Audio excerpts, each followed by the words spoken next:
Viewers, welcome back to സാജസ് vlog. അപ്പോൾ കഴിഞ്ഞ വീഡിയോയിൽ നമ്മൾ പള്ളിയുടെയും യൂണിറ്റിൻ്റെ കാര്യങ്ങളൊക്കെയാണ് കണ്ടത്. അപ്പം നിങ്ങൾക്ക് വീട്ടിലെ കുറച്ച് വിശേഷങ്ങൾ ആണ് ഈ വീഡിയോയിൽ കാണുന്നത്. അപ്പം നമുക്ക് വീഡിയോയിലേക്ക് പോകാം.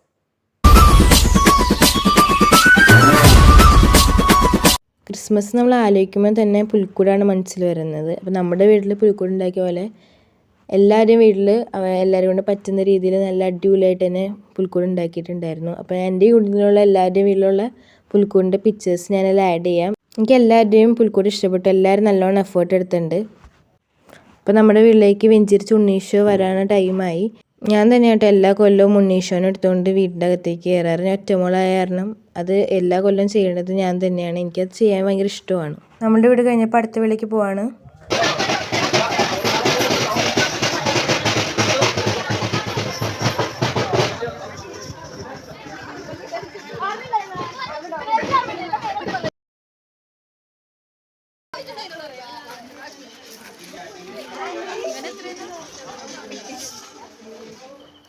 കരോളിൻ്റെ ഇടയ്ക്ക് നമുക്ക് ഓരോ വീട്ടിൽ നിന്ന് കേക്കൊക്കെ കിട്ടിയപ്പോൾ കേക്കൊക്കെ കഴിച്ച് നമ്മൾ കരോൾ ഏകദേശം അവസാനിക്കാറായി. അപ്പോൾ ലാസ്റ്റ് വീട്ടിൽ നമ്മൾ അടിച്ച് പൊളിക്കുകയാണ്.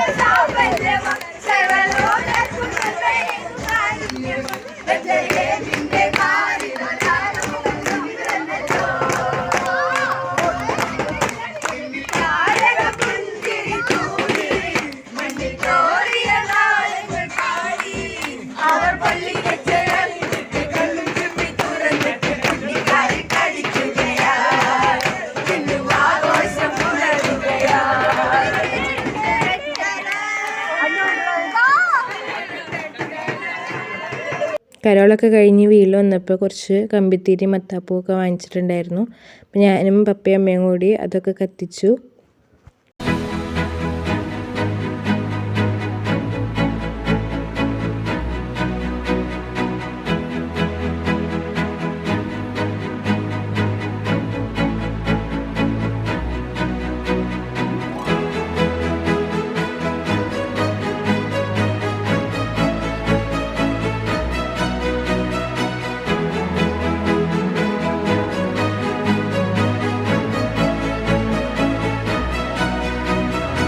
ആഘോഷങ്ങളൊക്കെ കഴിഞ്ഞ് നമ്മൾ ഇടവക പള്ളിയിൽ പാതിരാ കുർബാനയ്ക്ക് പോയി. 11 മണിക്കായിരുന്നു കേട്ടോ കുർബാന.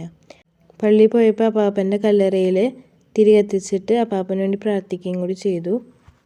പള്ളിയിൽ പോയി തിരിച്ചു വന്നപ്പോൾ 1 മണിയൊക്കെ ആയിട്ടുണ്ടായിരുന്നു. വന്നപ്പോൾ വറുത്തരച്ച ബീഫ് കറിയും പാലപ്പവും കഴിച്ചു. രാവിലത്തെ ബ്രേക്ക്ഫാസ്റ്റ് അത് തന്നെയായിരുന്നു. പിന്നെ ഉച്ചത്തേക്ക് മട്ടൻ ബിരിയാണിയാണ് ഉണ്ടാക്കിയത്. ആദ്യമായിട്ടാണ് ഞങ്ങളുടെ വീട്ടിൽ മട്ടൻ വാങ്ങിക്കണതും ഉണ്ടാക്കണതും ഒക്കെ. അപ്പോൾ ഞങ്ങൾക്ക് ആർക്കും അറിയണ്ടായില്ല. ഇപ്പോൾ യൂട്യൂബൊക്കെ നോക്കിയിട്ടാണ് ഉണ്ടാക്കിയത്. അപ്പം വലിയ എക്സ്പെക്റ്റേഷൻസ് ഒന്നും ഉണ്ടായിരുന്നില്ല എങ്ങനെ ഉണ്ടാവും എന്നുള്ള രീതിയിൽ. പക്ഷെ നല്ല ടേസ്റ്റായിട്ട് വന്നു. ആദ്യം ദമ്മിടാന്നാണ് വിചാരിച്ചത്. പിന്നെ അത് ഇരുന്ന് ചീത്തയാണ്ടല്ലോ എന്ന് വെച്ചിട്ട് ബിരിയാണിയും മട്ടനും സെപ്പറേറ്റ് ഉണ്ടാക്കാമെന്ന് വെച്ചു. നമ്മളിപ്പോഴും ഇങ്ങനെ തന്നെയാണ് ഉണ്ടാക്കാറ്, ലെയറായിട്ട്. ആദ്യം റൈസ് ഇടും, എന്നിട്ട് വേണ്ട സാധനങ്ങൾ എസൻസൊക്കെ ഒഴിച്ചിട്ട് പിന്നെയും റൈസ് ഇടും, പിന്നെയും വേണ്ട സാധനങ്ങളൊക്കെ ഇട്ടിട്ട് അങ്ങനെയാണ് നമ്മളെപ്പോഴും ഉണ്ടാക്കാറ്. എൻ്റെ ഓർമ്മയിൽ ഞാൻ മട്ടൻ കഴിക്കുന്നത് ആദ്യമായിട്ടാണ്. എന്തായാലും എനിക്ക് മട്ടൻ ഭയങ്കരമായിട്ട് ഇഷ്ടപ്പെട്ടു. ഈ പ്രാവശ്യം ഒരു വെറൈറ്റി പിടിക്കാം. എപ്പോഴും ചിക്കൻ ബിരിയാണി അല്ലെങ്കിൽ ബീഫ് ബിരിയാണി ആയിരിക്കും. അപ്പോൾ ഈ പ്രാവശ്യം ഒരു വെറൈറ്റി പിടിക്കാമെന്ന് വെച്ചിട്ടാണ് മട്ടൻ ബിരിയാണി ഉണ്ടാക്കിയത്. ഫുൾ ഉണ്ടാക്കിയത് അമ്മയോട്ടേക്ക് ഭയങ്കരമായിട്ട് ഇഷ്ടപ്പെട്ടു. അപ്പോൾ പോത്തുംകാലിൻ്റെ അകത്തുനിന്ന് ഈ നെയ്യ് കഴിക്കണ കണ്ടിട്ടുണ്ട്. അപ്പോൾ ഞാൻ ആട്ടുംകാലിൻ്റെ അകത്തുനിന്ന് അങ്ങനെയൊക്കെ കഴിച്ചു. നല്ല ടേസ്റ്റ് ഉണ്ടായിരുന്നു.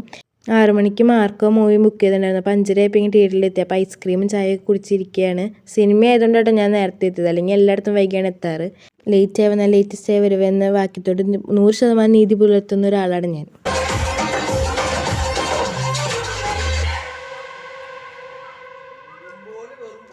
പൊതുവെ ആക്ഷൻ മൂവീസൊക്കെ എനിക്ക് അത്യാവശ്യം ഇഷ്ടമാണ്. അതുകൊണ്ട് മാർക്കോ മൂവി എനിക്ക് ഭയങ്കരമായിട്ട് ഇഷ്ടപ്പെട്ടു. തിയേറ്ററിൽ പോയി മസ്റ്റ് വാച്ചാണ് ഈ മൂവി. അപ്പോൾ വീഡിയോ ഇഷ്ടപ്പെടുകയാണെങ്കിൽ ലൈക്ക്, ഷെയർ ആൻഡ് സബ്സ്ക്രൈബ്.